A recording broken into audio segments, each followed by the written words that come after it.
I was just thinking that, a lot of people be in relationships and they look at being in a relationship with somebody 4, 6, 8, 12, 15 years, right?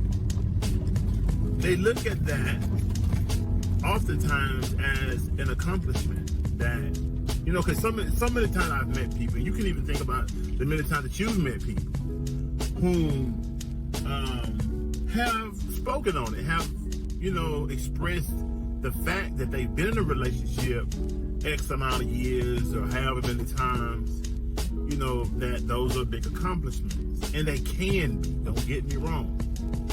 But just because one has been in a relationship with one person X amount of years, that doesn't necessarily equate to that being a plus, a success. And it was just something that I was thinking about as I was listening to this interview this morning, with some of the prostitutes and the pimps and how even sometimes, even though those relationships were very violent, were very toxic, were very unhealthy, whatever, even though those relationships were like that, a lot of those women found themselves not even wanting to leave, even those who could have left, or they may have left and come back, you know what I'm saying, for whatever reason. And I don't want to get too deep into all of the many different angles that an individual may not have left and the reason why they was there, because my point I'm trying to make is that a lot of times people aren't together just because it's good, just because that relationship is feeding them life, just because they believe that this is their soulmate, that it can't get no better than this. This is my prayer given to me. Most relationships, and this is from not just me just thinking about it, not just me saying, this is what I think, this is what I believe. No, I've talked to many individuals who have been married, who have been divorced. My uncle had even married the same woman twice, and they separated for the same reason. You know what I'm saying? And I asked him, I say, the thing that y'all separated for, would you say it is something that was a problem in the beginning of the relationship that y'all tried to work out or compromise with? And he said, yeah, it was. Do you know everybody who I've asked that question to said the same thing? That most of the time that when people separate, it's behind something that was in the beginning of the relationship that they didn't give enough significance to. Because in their mind, no relationship is perfect. Of course not. Perfect isn't real. Not in the way that it is by definition. Perfect isn't real on this level of existence. Not even something we make. And man can't even create something that is perfect. No flaws. We are perfect in the way that we've been created by God, meaning that we weren't designed to be perfect. That's my personal view. But, anyway, some people take that premise though and say that just because, it's not supposed to be perfect, that welcomes, that gives justification to, that makes it all right for all of the other toxic characteristics to entrench itself in the relationship. Nah. For me, like I tell women I've met many different times, listen, I said this, I'll fight the world with you. I'll fight everything that tries to oppose us. But I'm not going to fight you for you. I'm not going to battle with whatever you got going on inside of you to try to harmonize with you, to try to be with you. I'm not going to do that. Why? Because I can't heal you. I can't make you better. I mean, I can be the reason that you fight harder to get your shit together. I can be the inclination, the force that causes you, or better yet, I can become your reason. They say behind every act, behind every accomplishment or whatever drive we have for success, you have to, what is your reason, right? You have to have a reason that won't allow you to quit, that won't allow you to keep making excuses.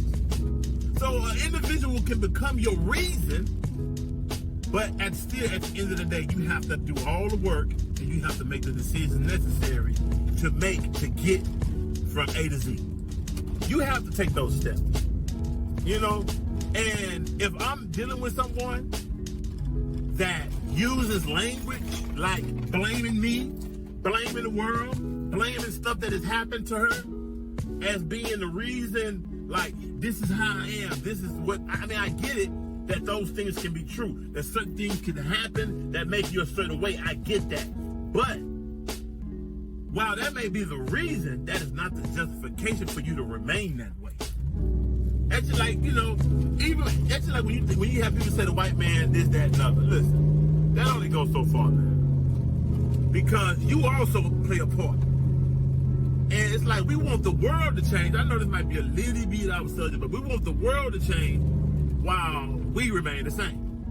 And that's the thing, in these relationships, a lot of times when you have someone that blames you for not dealing with that person's imperfections, that person's flaws, that person's challenges or whatever, would they blame you for not being one that's going to be patient with that or tolerate that or deal with that? Would they blame you?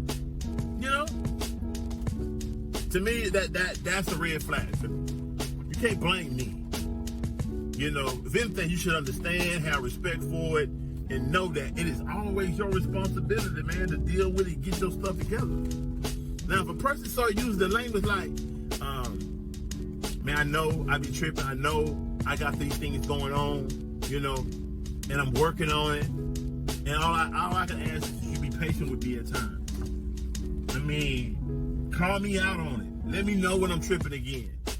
Because I know when I'm tripping, and that's the thing. A lot of people don't hold themselves accountable enough to be able to be told the truth. A lot of people don't want to be told the truth. Damn, sorry about that. A lot of people don't want to be told the truth. A lot of people want to be able to live in the mud that they live in, and you not say nothing about it. I know I'm living in this mud. I don't need you telling me. You see, that's something that's why I'm still single, because that is more common than you think. A lot of people, and see, I love the truth. Now, I'm not going to let you just tell me anything, and you can't help me see the truth in your words. You can't help me see it. And here's the thing with me, even if I can't see it, even if you can't help me see it, guess what I'm going to do still for myself, because I want to be better. I'm going to still try to approach it differently. I'm going to still allow what you said to have some type of bearing or some type of force in how I deal with you, because maybe I'm doing something that's coming off that way. Maybe I might not be whatever way you're saying, but I'm doing something that makes me come off that way. So I'm going to try to alter some things for me. That ain't me flaking out or not being real with myself. Who are you? You say being real with who you are. If you're an individual that's evolving every day, then you're not set into no one mode. You're constantly evolving. So it shouldn't be no, like you just have one design or one makeup of who you are. You know what I'm talking about? And so for me to deal with individuals' issues, this, that, and other. In a relationship, for me to battle with, fight with you about whatever imperfections you got going on and whatever I got going on, guess what? For me to do that, you have to be one to love the truth. You have to be one to accept it, know it's true, hear it, embrace it, and start working on correcting that shit. You can't. I'm not one to let you blame me because I don't deal with your bullshit and whatever, because everybody done been traumatized. Everybody done been through something in their life. So it's selfish for an individual to take the position that just because you've been through this, that, and other, like what you've been through gives you the justification to do and be the way you are, while what I've been through doesn't give me the same justification. And I know whatever I've been through in life don't give me the justification to treat people any kind of way. It don't matter who you are. No matter what I've been through, it don't give me the justification to treat people any kind of way. Now, if an individual, a particular individual will deal with me a certain way, then I have to take certain precautions and deal with that person a particular way. But I can't just take the position and treat all black women some particular way because of certain things that happen with black women, or treat all black beings some particular way because of whatever challenges I done had with black men. No, I can't do that, man. I can't treat white people, Mexican people, nobody. It's not right. And I know a lot of I can do what I want to do, but I'm saying, when you're talking about personal healing and social health, when you're talking about personal healing, if you're talking about being, because we're social creatures by nature, whether you want to accept that or not, or believe it or not, we need each other, man. Your success in this life, your happiness in this world, your health, your mental health, your emotional health is largely affected by the type of relationship you have with people. Believe it or not, take it or leave it alone. But it is. And the only way you can become better socially is that you start working on your own personal shit and you start to heal and become better as an individual. So I just wanted to say that, because that was something that I was just thinking about as I was moving throughout my morning. And man, y'all need, for people who are in these relationships, really truly reevaluate them, because just being in a relationship years, that ain't always something to put a crown on or to hold up like a trophy. Because a lot of people are in relationship because they have abandonment issues. They don't like being alone. They don't like being by themselves. They have to be with somebody, no matter how bad the relationship is, no matter how toxic, no matter how unhealthy it is. They just need to be with somebody. So anyway, y'all give that some thought, man. Let me know what you think. And always, man, subscribe, like, share. Let somebody hear this who you think need to hear this. You may know already. A lot of y'all is, oh man, I already know that. Okay, well, if you already know it, share it to somebody you think need to hear it. Anyway, y'all have a blessed Saturday. Peace.